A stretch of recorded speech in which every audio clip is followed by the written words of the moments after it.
शेतकऱ्यांच्या विविध मागण्यांसाठी ठाकरे गटाच्या पदाधिकाऱ्यांनी बदनापूर येथील तहसील कार्यालयासमोरील झाडावर बसून हनुमान आंदोलन सुरू केलं आहे.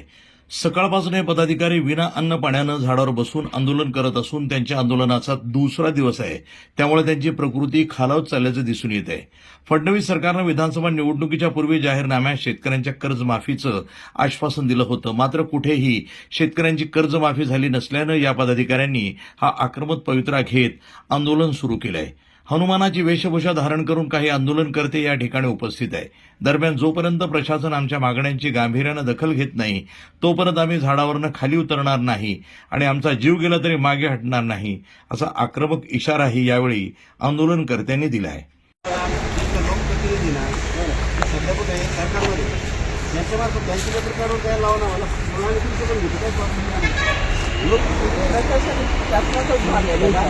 शासनाचा भाग आहे मॅडम सगळं. त्याच्या अगोदर आता आम्ही तुम्हाला पत्र तुम्ही आम्हाला सांगितलं का लोकेशन सोडा, तुम्ही आम्हाला दिलंय बरोबर आहे. तुम्ही सांगितलं सोडून घ्या. याच्या अगोदर तुम्ही काय सांगितलं कलेक्टर साहेबांना आम्ही कळवलं बरोबर आहे. आता तुम्ही कुठं कळवणार कलेक्टर साहेबाला, कलेक्टर साहेब कुठं कळवणार. हां झालं, तुमची प्रोसेस संपली. याच्या अगोदर ही प्रोसेस मी अशी केली होती, तुमचं जे काही नागपूरचं अधिवेशन चालू होतं आता हिवाळी अधिवेशन, या अधिवेशनामध्ये मी डायरेक्ट तिथं गेलो होतो आणि तिथून मी ते माझं जे काही निवेदन आहे मुख्यमंत्र्यापर्यंत पोहोचवलं होतं. अधिवेशन चालू असताना सगळे काही कायदे वगैरे केले जातात तिथं, मग तिथं हा निर्णय घेतला नाही आणि तुमच्या इथल्या पत्रांनी कसं जाईल. त्याच्यासाठी आम्हाला लोकप्रतिनिधीचं काहीतरी पाहिजे.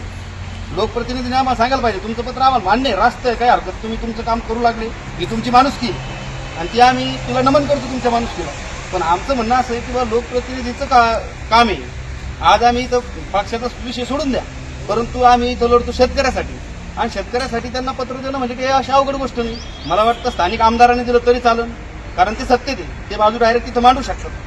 त्याच्यानंतर आम्हाला जर इथं पालकमंत्री जालना जिल्ह्यासाठी नवनियुक्त आहे, त्यांनी पण आम्हाला पत्र दिलं तरी पण चालतं. ते आम्ही 2 महिन्यात 3 महिन्यात 1 महिन्यात तुमचा प्रश्न विधान सभेमध्ये मांडवा. विधिमंडळात जर त्यांनी मांडला तर आमचा प्रश्न सुटू शकतो. आम्हाला ऐकायला तरी मिळून कमीत कमी कारण की यांनी आपला प्रश्न मांडला, एवढीच आमची रास्त मागणी, बाकी काहीच नाही. लोकप्रतिनिधीला काय फरक पडतो आम्हाला 2 शब्दात 2 ओळीत लेखी द्यायला.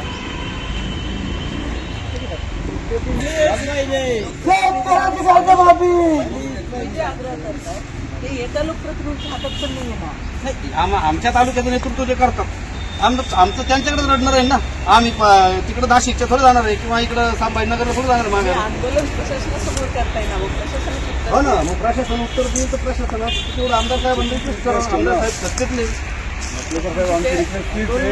प्रशासनासमोर.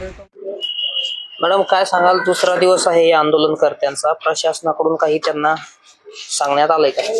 आम्ही त्यांना कालही विनंती केली होती. त्यांच्या ज्या मागण्या आहेत, शेतकरी कर्जमाफी आणि इतर कुठल्या मागण्या आहेत, त्या आम्ही शासनापर्यंत कळवलेल्या आहेत.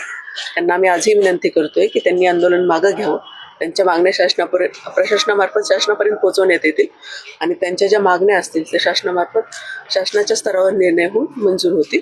आमची आजही त्यांना विनंती, त्यांनी त्यांचं आंदोलन मागं घ्यावं. अशा प्रकारे कुठलंही स्वघातक स्वतःच्या जीवाला बेतणारं आंदोलन करू नये. त्यांची आंदोलन करण्याची इच्छा असेल तर त्यांनी खाली येऊन आंदोलन करायला आमची काही हरकत नाहीये.